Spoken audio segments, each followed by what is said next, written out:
Hello, everybody. I'm so happy you're joining us. We're talking today about eating for optimal fertility. So some of the things that we're going to go over are really, really well-known important facts in Chinese medicine. We talk a ton about temperature for fertility and why that is important.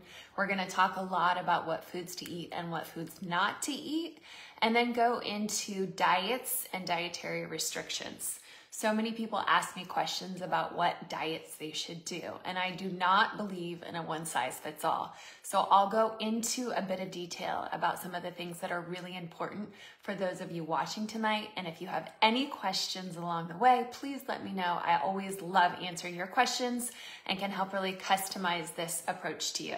So from a traditional Chinese medicine perspective, eating for temperature is the most important. A few easy foods to introduce right away is cinnamon and goji berries. Cinnamon is one of the best herbs and food as medicine. We like to call it kitchen aid medicine for warming the blood and really improving circulation. And the reason why we want to do that is the more circulation we have in the digestion, in the what we call lower jiao or lower body area, the more blood flow to the reproductive organs to nourish and help really encourage a lot of incredible ovulation and really juicy uterine wall lining.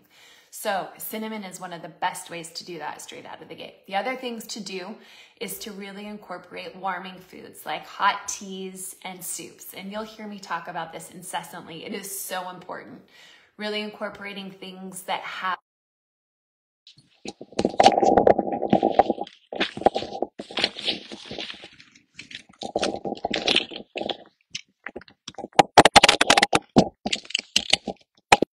beverages, smoothies, things that really create a constriction of blood flow. So if you're drinking celery juice first thing in the morning, if you're drinking a cold smoothie for breakfast, really important to try to let those things come up to room temperature and warm them up by sandwiching them with some hot tea or hot lemon water before and after you drink the smoothie.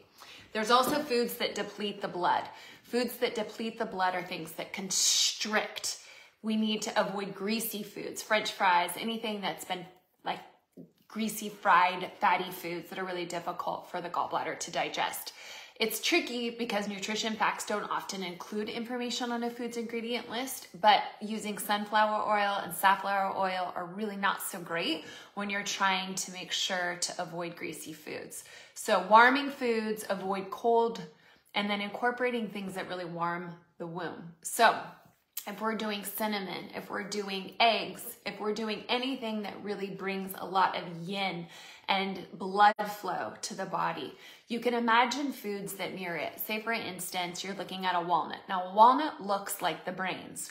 So it's really good because it helps nourish the brain. It also is really, really good for the kidneys. And in Chinese medicine, the kidneys provide the life essence or the nutritive force. So if we were to say your body is really, really good to nourish the kidneys, we're nourishing the fertility, we're nourishing your essence. So eating foods like walnuts, black beans, seaweed are really, really important. In Chinese medicine, we use animal protein as a meat, as herbs. So it is really fantastic for iron. It's got high levels of iron that are fantastic for nourishing the blood. So organ meats like liver. If you don't like the taste of liver, I totally understand. Neither do I. My mom used to cook liver and onions, and it was one of the worst meals that I ate as a child. So I have an association with it. Now I get it dried and put it in a capsule so that it's that much, like you can avoid it. You don't have to smell it, you don't have to taste it. You put the liver in a capsule and you swallow it down with a glass of water. Then I also really like to look into red meat, and you can do that as a ground beef, you could do that as a ground bison or a steak, but try to get grass-fed, really high quality meat so you're missing out on the adrenaline, the antibiotics, and the junk that's put into the red meat these days. If you're gonna eat chicken, again, try to eat organic, but anything that really nourishes the blood. If you're vegan or vegetarian, you're gonna reach for spirulina because that's fantastic to nourish the blood. It's got tons of iron-rich nutrients and B vitamins. You're gonna reach for beet juice, which is, again, really important to nourish the blood. Goji berries. In Chinese medicine, Chinese dates are dazao. These are called jujubes in English. If you can grab some of those, they're one of the best foods that you can eat for hormone balancing, insomnia, and fantastic for your fertility. So if we're really talking about diets in general, one of my favorite diets for fertility is a paleo diet. I think it's very well balanced in animal protein. As long as you're eating clean organic sources, you're getting lots of veggies and fruits. So for me, if I was to look at an ideal fertility diet, you'd be doing tons of bone broth with a lot of really good warmth. You could drink that first thing in the morning. Then you can incorporate a bit of animal protein and veggies at lunch. Say for instance, you wanted to do a chicken soup. That would be brilliant. And then you could use some of the bone broth that you roasted a chicken from the night before and use that as the base for your soup. And then for dinner, I think it's absolutely fantastic to look into your options for fish, your options for chicken, ground beef, turkey, lamb is also another fantastic one, as well as bison. So again, a paleo is my favorite diet for fertility, but if you are vegan or vegetarian, then please make sure you're incorporating black beans, seaweed, walnuts, and tons of spirulina. So if you have any questions about what to eat for your specific fertility, or you have a specific type of diet that you're trying to really follow, please let me know and I'm happy to answer your questions.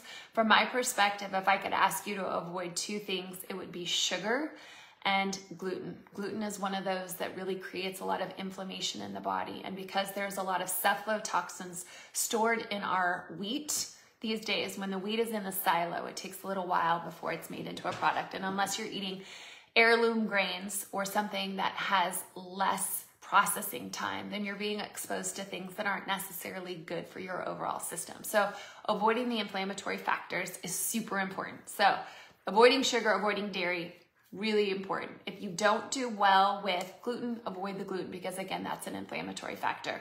But increase your temperature warming foods like soups and teas, and make sure to do some iron-rich foods like beef, liver, or spirulina. That's a little recap for today. Again, please reach out to me with any questions, and thanks so much for joining me. Have a beautiful day. Bye-bye.